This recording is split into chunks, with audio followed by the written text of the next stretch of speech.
Assalamualaikum warahmatullahi wabarakatuh. Kami di sini akan menjelaskan tentang perkembangan dunia IT yang akan dijelaskan oleh anggota kelompok saya, yaitu Dimas Nugraha, Fikri Fadlila, M. Zainusi, dan Anggora Bima. Oke, lanjut. Pertama-tama itu akan menjelaskan tentang Steve Jobs, yaitu pemilik oleh CEO Apple, yang akan dijelaskan oleh Dimas Nugraha.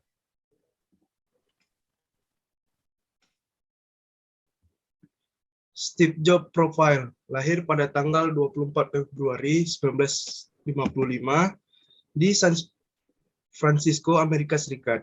Yang kedua, menciptakan Apple di sebuah garasi bersama sahabatnya. Yang ketiga, dikeluarkan dari Reed College, Portland pada semester 1. Dan yang keempat, berhasil mengembangkan Apple menjadi perusahaan besar dengan aset $2 miliar per tahun. Selanjutnya, kontribusi Steve Jobs. Yang pertama, menggagas ekosistem sebuah produk. Yang kedua, mendirikan Apple Store. Yang ketiga, macOS. Yang keempat, Apple. Dan yang kelima, mendirikan Pixar Studio. Selanjutnya, tantangan yang dihadapi Steve Jobs. Yang pertama, berawal dari anak adopsi, Steve Jobs mengalihkan pemikirannya ke teknologi. Yang kedua, dipecat dari perusahaan yang ia bangun sendiri pada tahun 1984. Yang ketiga, mendirikan perusahaan baru yaitu Next Computer. Dan yang keempat, Next Computer dibeli oleh Apple. Salah satu pelajaran yang bisa dipetik dari kisah hidup Steve Jobs di atas adalah sikapnya yang tegar dan tidak takut gagal. Steve bahkan merasa menemukan periode terbaik dalam hidupnya usai keluar dari zona yang aman. Siapa sangka, di balik musibah Steve bisa segera bangkit dengan sebuah prestasi baru. Saya kembalikan ke moderator.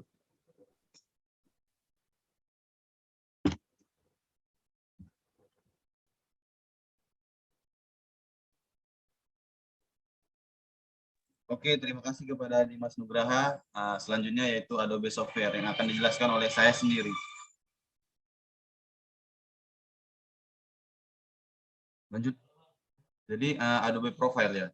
Yang pertama itu Adobe adalah perusahaan yang bergerak di bidang grafis. Yang kedua, Adobe ini didirikan pada tahun 1982 oleh John Quark Knox dan Charles Gossett. Lanjut.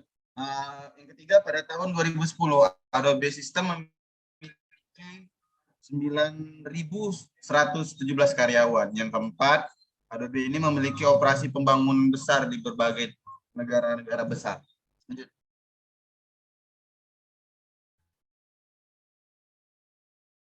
Kontribusi Adobe. Pertama itu berperan sebagai perusahaan perangkat lunak yang bergerak di bidang grafis, animasi, video, dan pengembangan web. Kedua, memasuki pasar software dengan Adobe Illustrator.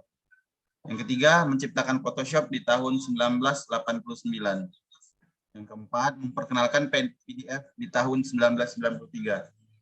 Yang kelima, Adobe selalu membuat langkah-langkah yang sangat inovatif dengan meluncurkan beberapa program yang terdepan. Lanjut.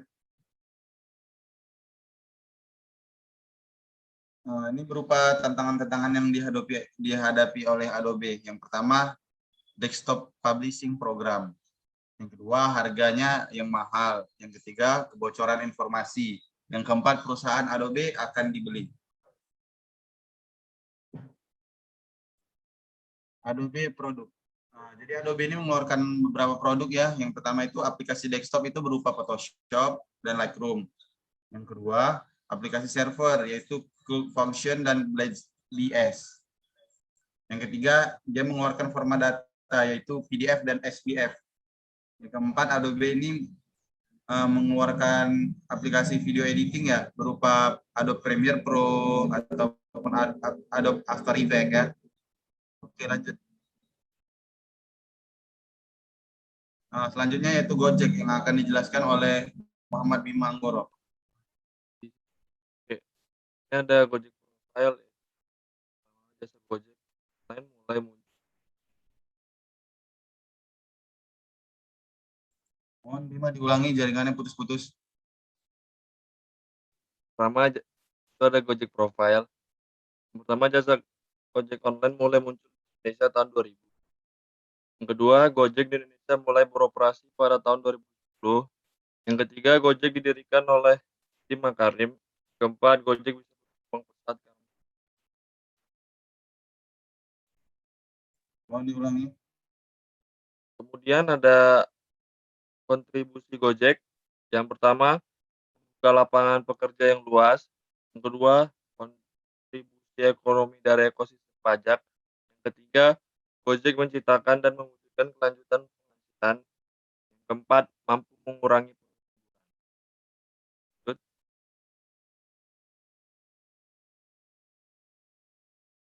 Oke, di sini ada kesimpulannya.